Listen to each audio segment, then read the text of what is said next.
Good morning, good day, and good evening, ladies and gentlemen. I'm pleased to welcome you to the 2020 virtual annual meeting of the stockholders of the Country Club of New Canaan. Proper notice having been duly given, the meeting is now called to order. We have a few items of business, then there'll be time for your questions and comments. Let me start by introducing my fellow officers. Seated in the front of the room, we have myself, David Havens, next president, Tracy Hamill, our treasurer-elect, and John Whitcomb, our secretary-elect. The first order of business is the organization of the meeting. We have a few documents available for inspection, the notice of this meeting, the form of proxy, and the president's report, each of which has been previously emailed to you. We also have available a list of stockholders entitled to vote. Our first item of business is approval of the minutes of the 2019 annual meeting. Can I have a motion that we dispense with the reading of these minutes and that such minutes be approved? So moved. So moved. Seconded? Second. Is there any discussion? No. All those in favor, please say aye. Aye. Any opposed? The motion carries. Now I'd like to move to the matter of nominations and call upon Kevin Rush, seated to my right, chairman of the nominating committee, to make his report. Thank you, David. On behalf of the nominating committee, which consists of myself, Bill Pratt, and Ken Gamble, I would like to place in nomination the following individuals for positions and for the terms indicated, all as set forth in the notice of this meeting. The 2021 nominating committee, Bill Pratt, Chair, Ken Gamble, Tom Ayub, and Steffi Loomis. The incoming officers, David Havens, President. Seated to my right, Steve Schlegel, Vice President, John Whitcomb, Secretary, Tracy Hamill, Treasurer. The incoming governors for a 3-year term, 2020 to 2023, Lisa Ferrante, Matt Janiga, Penny Ration, and Paul Tully. Can I have a motion to approve? So moved. Can somebody second the motion, please? I second the motion. Are there any further nominations? There don't seem to be any, so I'll declare the nominations closed. Does anyone require a ballot? If not, I'd like to ask the secretary to collect all proxies that have not been turned in. Is there any discussion? If not, I'll declare the polls closed. At this point, I'd like to ask Tracy Hamill, our treasurer, to give her report on the financial condition of the club. Tracy? Thanks, David. As treasurer of the Country Club, I also chair the Finance Committee, a group that works closely with Robin Moore, our controller, and with our general manager, Kevin LaLumiere, to prepare annual budgets of operations and expenditures, as well as to oversee our annual audit and other financial reporting functions. The members of our Finance Committee are George Loud, Jim Clayton, Lisa Platt, Jay Twombly, Harry Ryan, and Tony Downer, all of whom bring a wide range of financial knowledge to our work. I'm hoping that you've had a chance to read my Finance Committee report, which can be found in the annual reporting material. I apologize for its 4-page length, but given that COVID is preventing us from an in-person meeting today, I tried to anticipate the various financial questions that might arise. Therefore, since there's so much detail in the report, my remarks here will be brief. If you should have further questions after reading the report and listening to these remarks, please email Allie with specific questions. Our most recent audited financials are for the fiscal year ending December 2019. Well, that is only 10 months ago. Think back on what our club looked like last year. We had no clubhouse, and we're in the thick of construction. The pool facility was only open for 6 months. The club didn't bring on board a new general manager until July. There was no food and beverage manager, and we were using the services of an external financial consultant to restructure our financial reporting. In spite of all of that upheaval, we had a very solid year financially. Revenues of $7.2 million came in on budget, and net income came in slightly higher than our break-even estimates.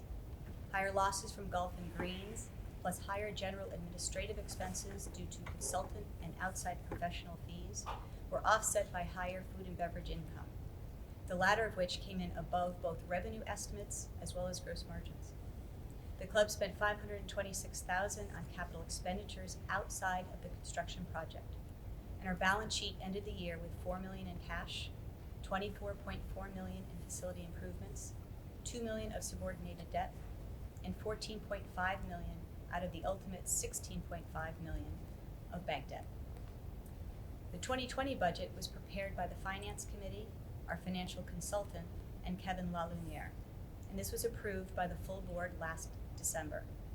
We had an initial budget of roughly $10 million generating $425,000 in net income. The biggest unknown back then was the timing of the clubhouse opening.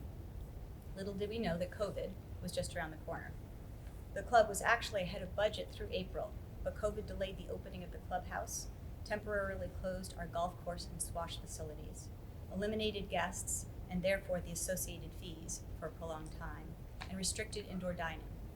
In response, Robin, Kevin, and the Finance Committee put together a revised 2020 forecast, which was presented to Bankwell, our lenders, in June. We reduced revenue expectations by $1 million due to many of the factors listed in my report. However, our bottom line is not expected to be affected to that extent because of cost mitigation steps taken by management. The temporary furlough of hourly employees in the spring saved about $88,000. Food and beverage operating expenses were adjusted for reduced a la carte demand and the severe curtailment of special event business. The club's new extensive outdoor dining capacity was a godsend and utilized to maximize member access. But higher costs due to COVID, the masks, hand sanitizers, water bottles, remote workstations for the back office, etc., have continued to eat into income. We are pleased that the last 4 months have come in line with our revised forecast and are expecting operating earnings to likely be around $500,000 below initial budget for a loss of around $50,000 for the full year 2020. But the club remains in healthy financial position, and we are expecting to have strong cash reserves of $2.9 million at year end. Membership also appears very strong with another successful summer program, and it is the proceeds from initiations, plus those from the monthly capital and debt service charges, which will fund future capital expenses as well as the early repayment of debt. For all of 2020, the club will have spent roughly $1 million on capital expenditures, divided between items for the clubhouse project and regular club operations, with golf course leases and equipment and the pickleball courts being the two largest beneficiaries. We've already started working on the 2021 budget. COVID is obviously going to significantly impact operations again next year, and so it is prudent to have a conservative approach. Repayment of debt, necessary capital expenditures, and discretionary spending on future projects will all compete for cash flow generated. Both management and the board will be involved in the decision-making on capital expenditure allocations, and the goal is to balance all of the needs, wants from each department while sticking to the members' stated desire to reduce the $18.5 million of debt on our balance sheet. As for the construction project, I touched on it briefly in my financial report, but Bill Pratt has produced a very detailed accounting of the project, and I would refer you to that if you have any questions. Lastly, I want to thank all members of the Finance Office, Victoria, Carolyn, Kim, and Kimberly, but particularly Robin, who came to CCNC in February of this year and has done such an outstanding job as a controller and as manager of her team. I'll turn it back to David. All right, thank you, Tracy. And now I'd like to ask the secretary if he is ready with his report. Thank you, David.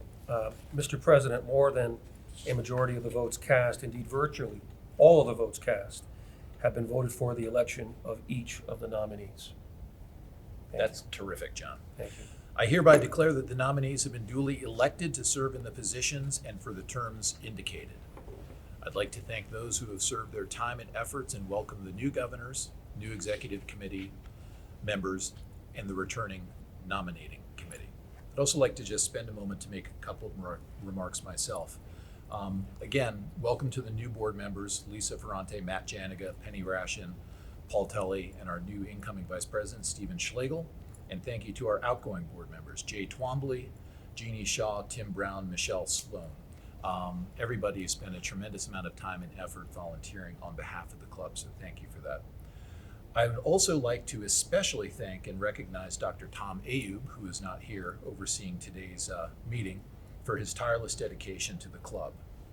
For an extended period of time, Tom was de facto president, general manager, assistant general manager, and chief health officer during a pandemic. Tom oversaw the completion of the project with much help from numerous volunteers noted in our annual report, chief among them, Bill Pratt. We also owe Tom a debt of gratitude for his hard work, dedication, sense of community, all done with a smile during good times and bad. If you see Tom at the bar, please buy him a drink. He needs one. If he happens to hit an errant golf shot, please have a replacement ball handy.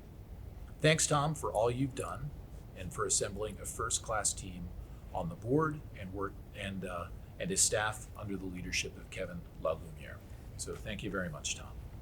At this point, if you have any questions, please email Ali Ricciardi. Ali will field your inquiries to the appropriate committee chair. All questions should be submitted by the end of the day on Friday, October 30th. I would now like to entertain a motion to adjourn the meeting. So moved. Second? Second. All those in favor, please say aye. Aye. This meeting is adjourned. Thank you all for viewing the meeting, and let me remind the governors that we will be having a meeting on Wednesday evening. Thank you very much.